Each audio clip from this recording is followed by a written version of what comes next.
Hey guys, how's everybody doing? Hope you guys are doing great. Before I get into the story tonight, I just want to tell you where it came from and how it was evolved, just to give a little bit of context to the story. Back in May, I used to live stream every Wednesday night before my busy season at work, and on one of the live streams, a guy named Simon proposed to one of my subscribers, and her name is Tiffany Wolf. Everybody was having a good laugh about it on the live stream. It was a good time. And so I was like, wouldn't it be funny if we just turned this into a horror story? So Uncle Ulric was just like, okay, let's see what we can do. We collabed a little bit. A couple months later, we got the story. Last month, we've been kind of grabbing narrators here and there. I'm going to put all their links in the description below. I hope you guys enjoy this. It's a little bit of a different departure from what you would normally have here on the channel. It reminds me a little bit of a gothic horror with almost like a Clue type setting. I hope you guys enjoy, and Wednesday we will be returning to our normal videos. Willows weep into the bog, tears soak into murky water. Sorrows hidden behind thick fog, take mindful steps and dare not falter. Lest within roots you become embroiled, tangled roots glow in moonlight, gnarled roots slithered and coiled. Ancient roots, sun, bleached bone white. That's an eerie poem, Simon said. He watched the drooping willows fly by outside the shuttle's window. An eerie poem for a spooky wedding. Wolf trailed off with a haunting tone. Tiffany Wolf, the bride-to-be. Simon loved her raven hair that flowed over her shoulders in waves. Her emerald eyes shone with excitement as she stared at the gloomy marsh. The shuttle bus bounced and rocked on the uneven road. It's going to be perfect. He spun around and pinched at her sides. Wolf squealed and slapped his hands away. Save it for after the reception, you two. Tiff teased from the seat behind them. Tiffany Benefield, the maid of honor. Her red ringlets bobbed up and down as the bus hit another bump. A Celtic spiral hung from a dainty chain around her neck. Shut up, Tiff. Wolf smirked and shoved Tiff's shoulder. George stirred from his phone. Well, we're officially out of service range. He locked his screen and shoved the phone deep into his pocket. George, the best man, and the best friend Simon ever had. The masses will just have to wait for my political wisdom, he declared. I don't think leaving inflammatory comments online can be considered political wisdom. You better hope no one ever tracks you down. George gave a half-cocked grin. That's the point of my handle. No one will ever expect some pasty blonde from Colorado as the infamous some random Mexican. Jules leaned over from across the aisle and shoved her phone into Wolf's face. I got this message before we lost service. Look at that good boy. Simon peered over and saw a picture of Jules' golden retriever, Fuzzum's McFuzzface. He sat on the floor gnawing on a rawhide with a pile of toys at his side. I was so afraid to leave him alone, but my grandma said she'd take good care of him. Sexy grandma is watching your dog? George butted in with a childish glint in his eyes. I should have stayed at your place then. Jules' grandma was a health guru, and she always had looked young for her age. George gave her that nickname when they were 13, and he never stopped. Jules sank back into her seat. You know, folks used to call her Mama Darkness before you were born. I'd watch what you say, or she might cast a hex on you. George's eyes grew wide. I like the sound of that. Sexy Grandma Darkness. Yeah, I think I like that better. Jules flashed him a pouty frown, and the group couldn't help but to laugh. It wasn't hard to tell that they had a thing for each other. Lilli snuck up from the back of the bus and grabbed George's right shoulder. Maybe these two should save it for after the reception, too. She laughed, eyeing Jules and George. We're 5 minutes out, the driver yelled back. Make sure you stay in your seats until the bus has come to a stop. Another bump, and Lilli fell forward and nearly slammed her head against the floor. Lilli blushed and returned to her seat. Wolf tangled Simon's hands into hers and rested the side of her head onto his shoulder. I can't wait to see the moonlight on the roots. I bet it will be beautiful. Simon squeezed her hand. The shuttle lurched to a stop. The wedding party stepped off and were greeted by the antiquated wonder of the Blain mansion. The walkway, paved in cobblestone, led to a garden of vibrant orange begonias and red camellias. Tall hedges trimmed into walls encompassed the flower beds, and 2 weeping willows stood guard on either side.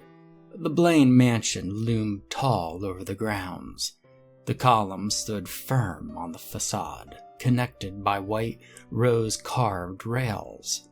The mansion was nearly a perfect square with an adjoined carriage house on the western side, and a servants' wing that protruded from the eastern side. A woman in a red dress suit marched up to the group with a warm smile and outreached arms. Her heels clacked against the stone path. She ran up and hugged Wolf. It's so good to see you. The woman exclaimed as she pushed away from the hug and addressed the group, providing each person a firm handshake. Thank you so much for choosing Haunted America to plan your big event. I'm Sarah Andrews, and I'll be your host. She pulled the pen from the tight bun that tamed her brunette locks. Let's see. She produced a small binder from the depths of her scarlet bag. Tiffany Wolf, party of 6. She marked down her list and stowed the binder once more. A haunted tour is first on the itinerary. This is gonna be so fun. Wolf cheered. Simon smiled at her, and the group followed Sarah up the path.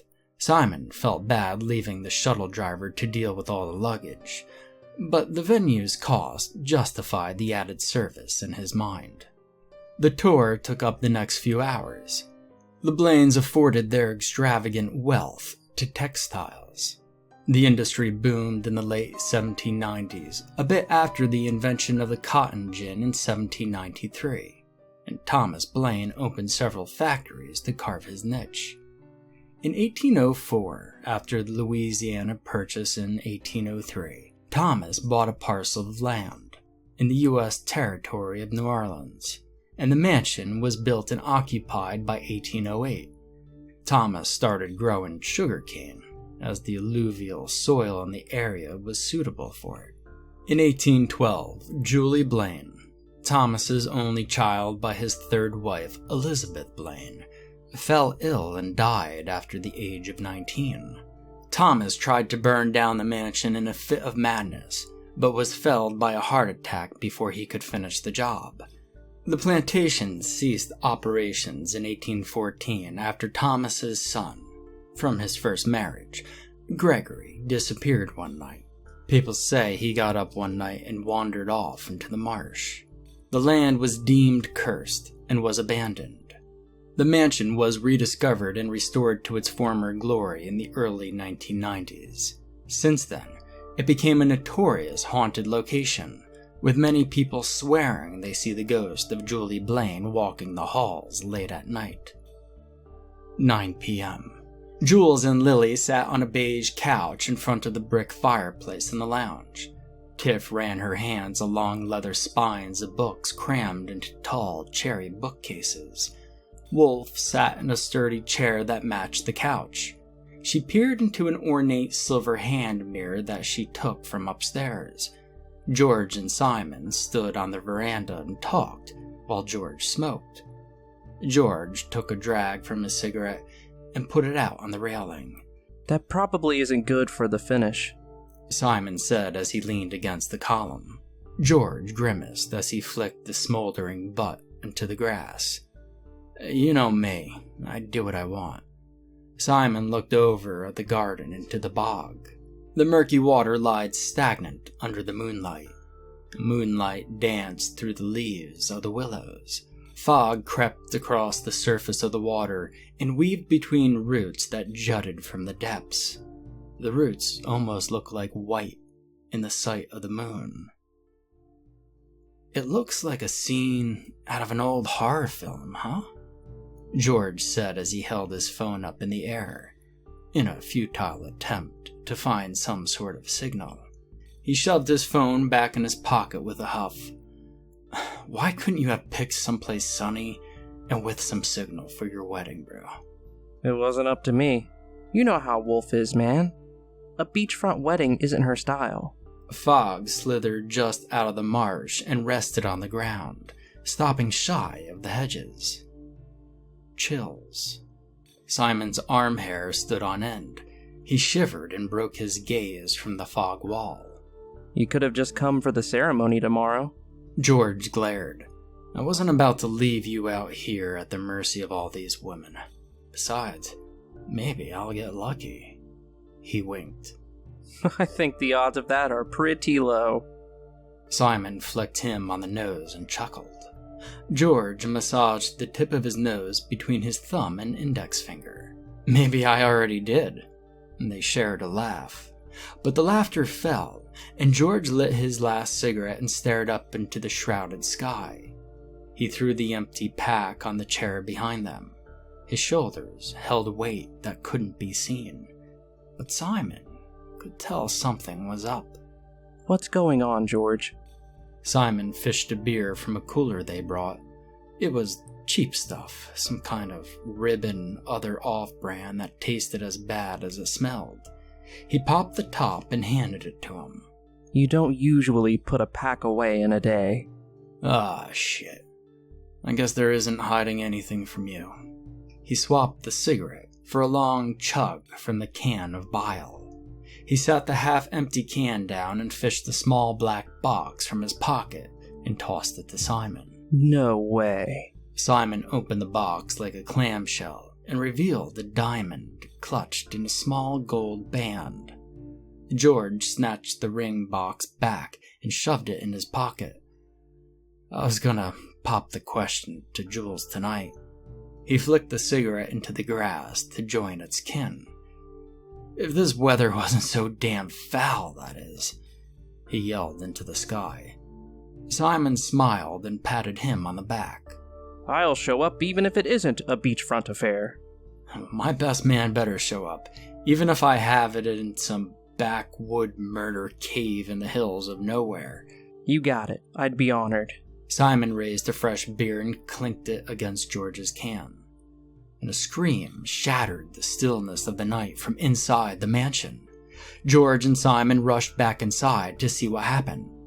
Tiff, Jules, and Lilli huddled over Wolf on the armchair. The silver mirror she held laid shattered at her feet. What's going on? Are you okay? Simon rushed over to Wolf and looked over her. Her eyes were wide and her hands trembled. I saw a woman standing behind me in the mirror, she blurted. George rolled his eyes. Don't start that. This place is creepy as it is. Jules slugged him on the arm, and a deep voice rang outside. Rise up in the morning. Grab my shovel and go. All them birds gonna mourn and sing. Over my shoulder that dirt I'll throw. Mama crying on the lid of her baby's coffin. Daddy gonna take a swig of rum. Death don't care what you offer him. He don't care where you run. Death don't care if your mama cries. He don't care if you're young. When death comes calling, I come digging, till in the ground your body lies. Outside, by the water, under the shadow of the willow trees, stood the figure of a man. He slung dirt over his shoulders as he sang. The fog was thick, but the glow of his cigar cast an eerie glow that caught on the brim of a black top hat. What the fuck is this, Simon? George shouted as he grabbed Simon's shoulder. Is this some kind of joke? Simon's heart raced, and his hands quivered and quaked. He wanted to speak, but his voice was caught in his throat. Cold wave washed over his body and crept like the long tendrils of fog on the grass outside.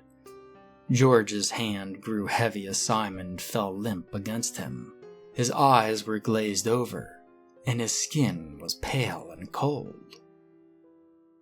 Whoa, whoa! George lowered him to the floor, and everyone circled around. Wolf knelt and gently slapped Simon's face. Hey, wake up! What's wrong? Please, Simon, wake up!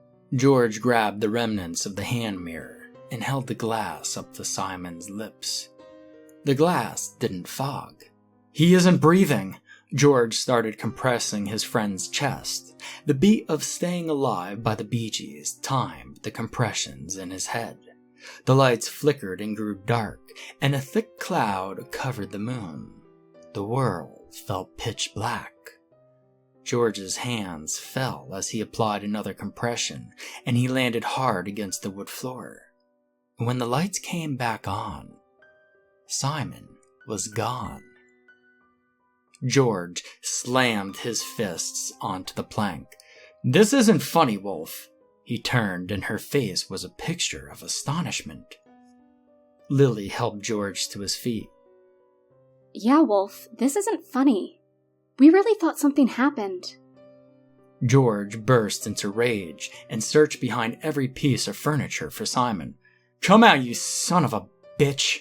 he roared. "I'm gonna whoop your ass for tricking me like that." Tiff walked over to Wolf and helped her off the floor. Just say you're sorry, Wolf. It was a good joke that just went too far. Wolf's eyes met Tiff's. I'm telling you the truth. I don't know what's going on. "Cut the shit, Wolf," George yelled back. "You aren't fooling us." He opened a coat closet and tore back all the jackets. But Simon wasn't there. The deep voice sang again. Rise up in the morning, grab my shovel and go. All them birds gonna mourn and sing, over my shoulder that dirt I'll throw. Mama crying on the lid of her baby's coffin, Daddy gonna take a swig of rum. Death don't care what you offer him, he don't care where you run. Death don't care if your mama cries, he don't care if you're young. When death comes calling, I come digging, till in the ground your body lies.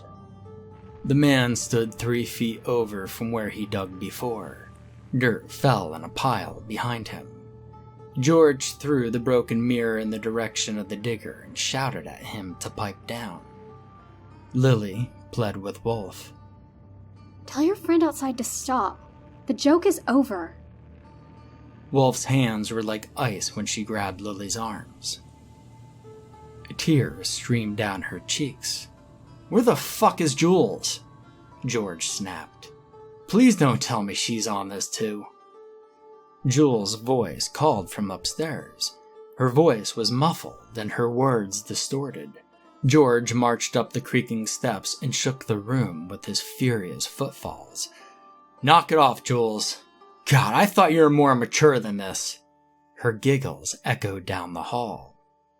Tiff and Lilli helped the wolf to her feet, and they followed him up the staircase. Her voice called from the last door on the right. It was Julie Blain's old room. George stomped down the hall and gripped the knob with such force that he thought he'd snap it off. The door swung open and crashed against the doorstop. Jules sat on the edge of the bed. She was dressed in an old nightgown from the closet. She rubbed her hands around her lower stomach. She looked up into George's eyes. "Did you bring the medicine, Father?" "Come on, Jules, it's over." George's anger waned as he looked into Jules' blue eyes. He couldn't stay mad at her. "Why do you look so sad? The doctor said I'll be fine. Did he give you the medicine?" A shiver ran down George's spine. The apparition of a tall man with trim black hair stepped out of George's body and crossed the room to Jules. The man wore a nice dress shirt and black pants with suspenders crisscrossing his back. He tried to stop the man, but his body wouldn't budge. The girl stood behind George. They, too, could only watch and stare as the man handled Jules a small vial. Jules popped the top of the bottle and drank the contents of the vial. She smiled at the man until her head began to droop. "What have you done?" Her voice trailed off as she fell back onto the bed. The man placed her arms against her chest. This child is of the devil. I'm sorry. He stood and disappeared as he approached the group. The moment the man was gone, they could move again. George rushed to Jules' side. She convulsed as foam spewed from her mouth. "Oh, shit. No. Jules, no!" Lilli rushed over and rolled Jules onto her side. Come on, sweetie. Throw it up. She took a pen from her pocket and stuck it down Jules' throat. Jules vomited foam, and when that ran out, blood. Jules closed her eyes and became still. George rocked on the floor with his head in his hands, and Tiff crumbled to her knees while Wolf stared into the air. A manic laugh escaped Lilli's lips. She turned to Wolf. You bitch. You think this is so funny. Wolf looked up and met her glare. First you take Simon from me, and now you're trying to make a fool out of me. Lilli, stop. We're all friends here. Shut your fucking mouth, Tiff. You and George put on a good act, but I know what this is about. Wolf is a jealous little bitch because she knows if she didn't get knocked up, Simon would have been mine. George stood with wrath in his eyes. He faced Lilli, but his jaw went slack and the color washed out from his face. Wolf covered her mouth, and Tiffany pulled her knees to her chest and clutched the Celtic spiral that hung around her neck. Lilli looked on as George backed away with his hands held up, as if he faced a fearsome beast. That's right. You better be scared. I'm going to rip your fucking throats out. Lilli tried to lunge forward, but she stopped as a firm hand gripped the back of her neck. Blue nails dug in, and blood poured from the broken skin. A force whipped her around. Jules stood there, a wicked grin stretched across her face.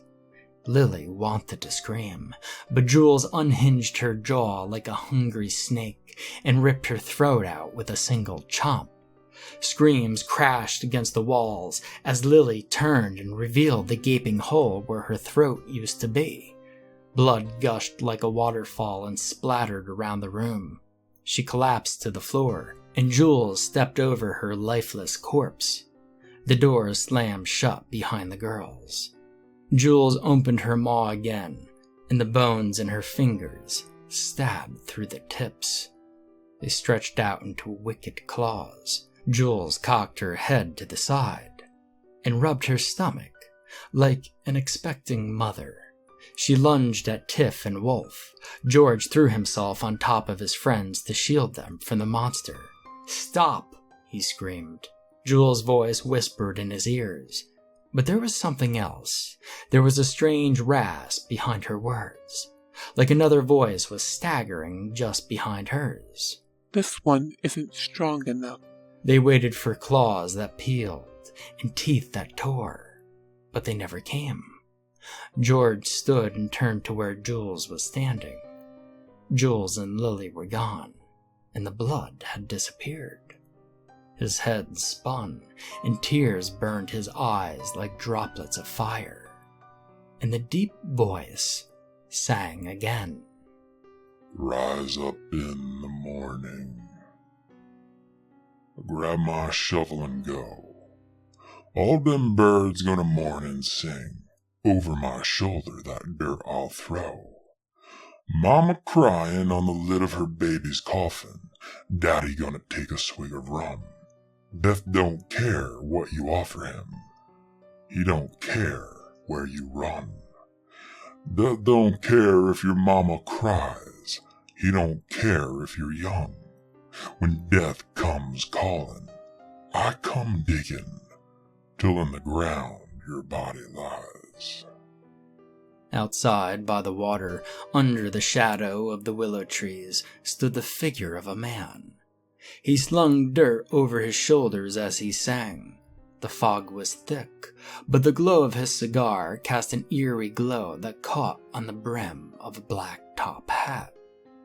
George snapped. He shoved past Tiff and Wolf and ran downstairs. He could hear them calling, but it didn't matter now. This had gone on long enough. He stormed into the kitchen and drew a butcher's knife from the block. And storm clouds gathered overhead as he walked off the front porch. The man stood 6 yards from where he last dug. The glow of his cigar grew bright as the man drew a drag from it. He stopped digging and leaned against his shovel as George marched towards him. "I'm done with this game," George barked. "I'm putting an end to this." The closer George drew to the man, the colder he felt. It felt like slime-covered hands grabbed at his ankles as he sundered a path through the thick fog. The man didn't move, and he didn't try to attack George as he walked up to him. He was dressed in a black 3-piece suit with matching shoes and bow tie. A tall top hat capped his head. George lifted his hand to bring the knife down, but his hand was empty. The man lifted his head, and the dim light of his cigar flushed against the man's deep brown skin. His eyes hid behind thick black glasses, but George could feel his cold stare nonetheless. The man pointed a bony finger over George's shoulder. George turned, and as his body went numb, the fog parted enough for him to see that lying on the ground, not 3 yards back, was his own body. He turned back around to face the man, and a smile crept along the man's lips as he waved an open hand to a fresh-dug grave at George's feet. Tiff couldn't hold in her sobs as she watched George collapse to the ground, and Wolf tugged at her arm. "We've got to get out of here, Tiffany." Tiff pulled her Celtic spiral up to her lips, and she prayed to whoever would listen to see them through this. The 2 women stepped out of the house and into the night. They tiptoed through the garden and onto the road. The man leaned against his shovel and didn't move as they walked away from the gate, and the fog retreated from their path as they walked. Wolf's hand slipped away from Tiff's arm. "Come on, I don't think he sees us," Tiff whispered as she tried to help Wolf to her feet. "That's better."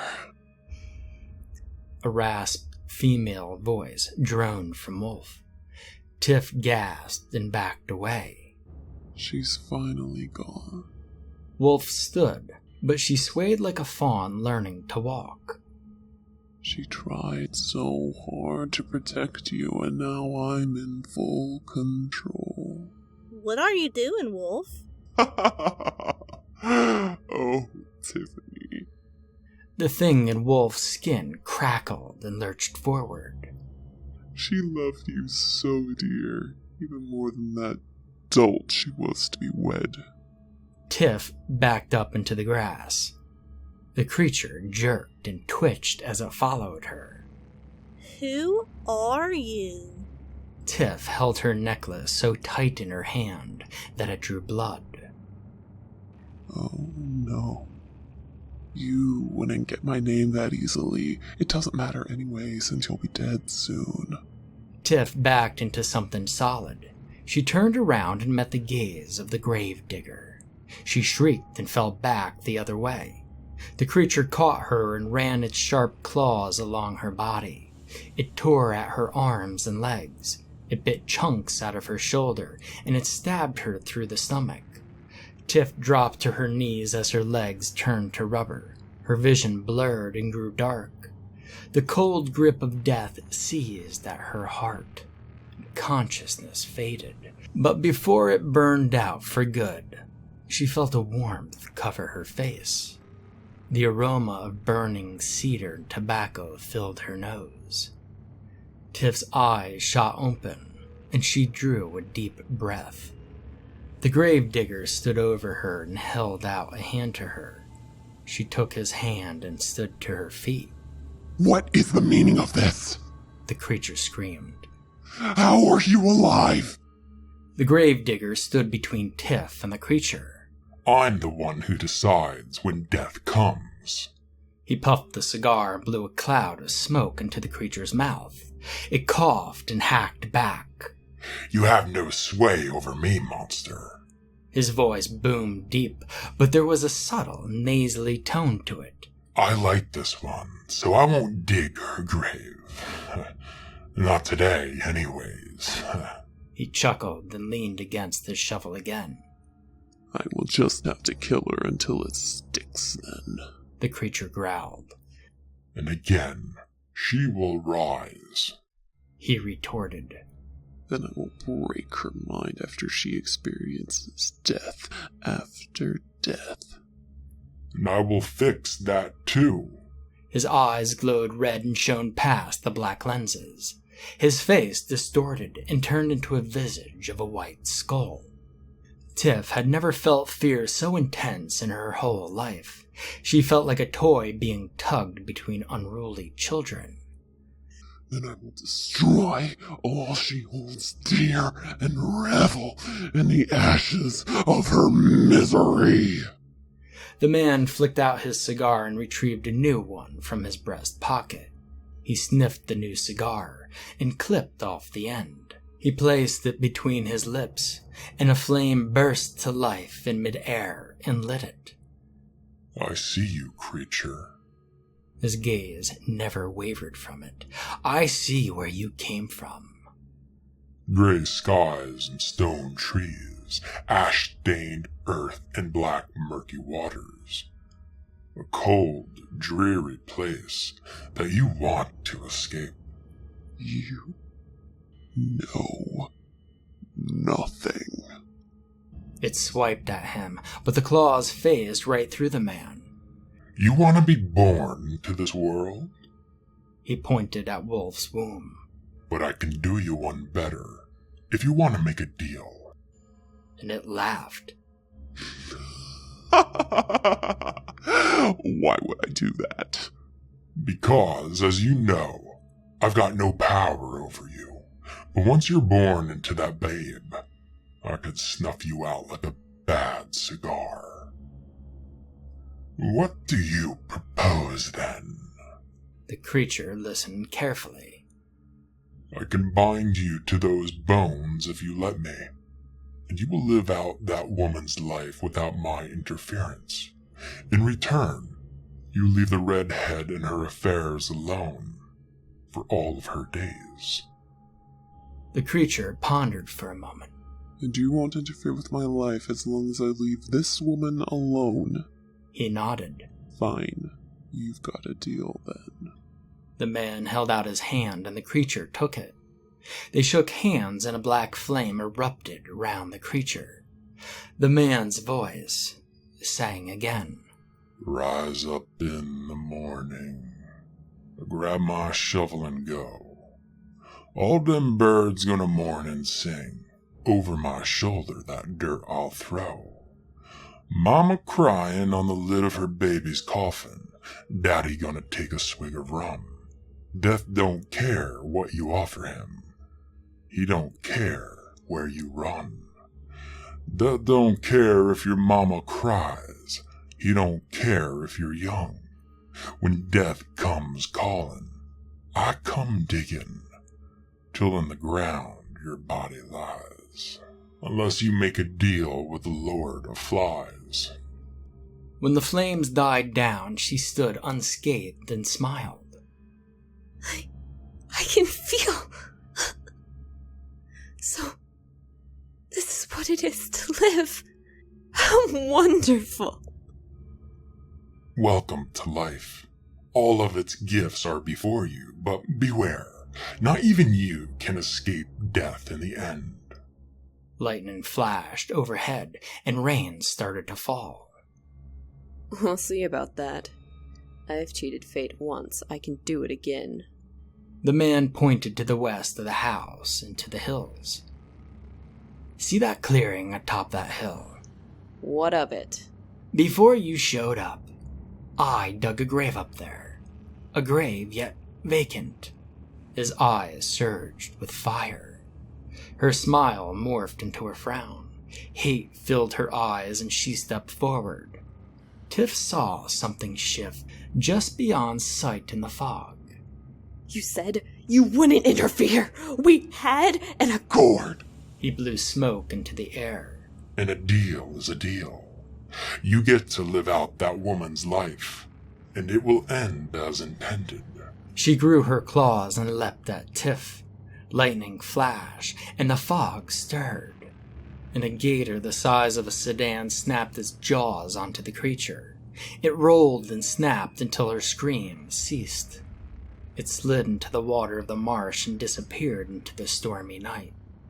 The man turned to Tiff, and he placed his hand onto her stomach. She felt a sharp pain that faded the moment he let go. He pointed to her Celtic spiral. You respect your ancestors. That is something rarely seen these days. It ain't my way, but you respect the ones that came before you. I like that.